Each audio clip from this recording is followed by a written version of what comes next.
এই শাসক দল দেশের অর্থনীতি লুট করে নিয়ে গেছে, বিদেশে কোটি কোটি টাকা পাচার করেছে, মানুষের রক্ত শোষণ করেছে। এই অবস্থা থেকে আইন শৃঙ্খলার পরিস্থিতি চরম অবনতি হয়েছে। আমরা আহ্বান করব এই সরকারকে জনগণের জানমালের নিরাপত্তা দিতে হবে। আমাদের নেতা কর্মীরা ঐক্যবদ্ধ হয়ে জনগণের পাশে আপনাদের থাকতে হবে।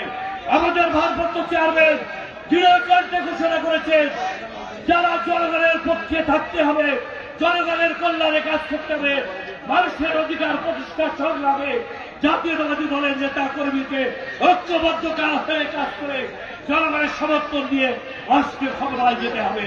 প্রিয় বন্ধুরা, আমাদের সামনে সবচেয়ে বড় চ্যালেঞ্জ, বাংলাদেশকে গণতান্ত্রিক শাসন ব্যবস্থায় ফিরে আনতে হবে।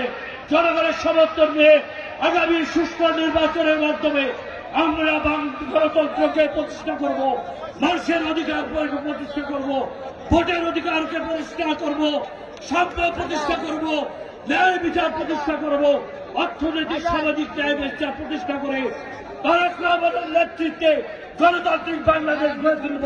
শহীদ রাষ্ট্রপতি জিয়াউর রহমান, দেশনেত্রী বেগম খালেদা জিয়ার আদর্শের বাংলাদেশ আমরা গড়ে তুলব।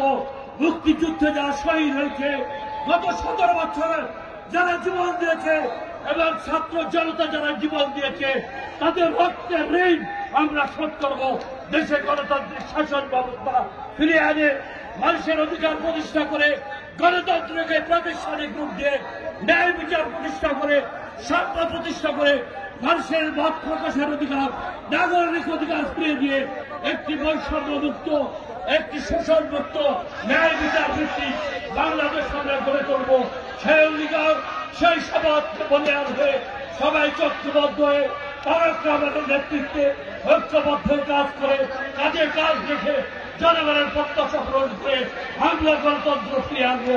এই শপথ ব্যক্ত করে সবাইকে ধন্যবাদ, কৃতজ্ঞতা জানিয়ে আমার বক্তব্য শেষ করছি। সাংবাদিক ভাইদেরকে ধন্যবাদ, কৃতজ্ঞতা জানাই। জাতীয়তাবাদী দল জিন্দাবাদ, সহিংস অবক্ষত তারেক রহমান বিরান দেশে বাংলাদেশে ফিরিয়ে আনবে।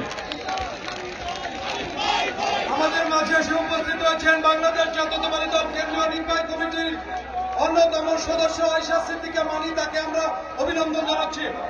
সংগ্রাম প্রিয় জনতা।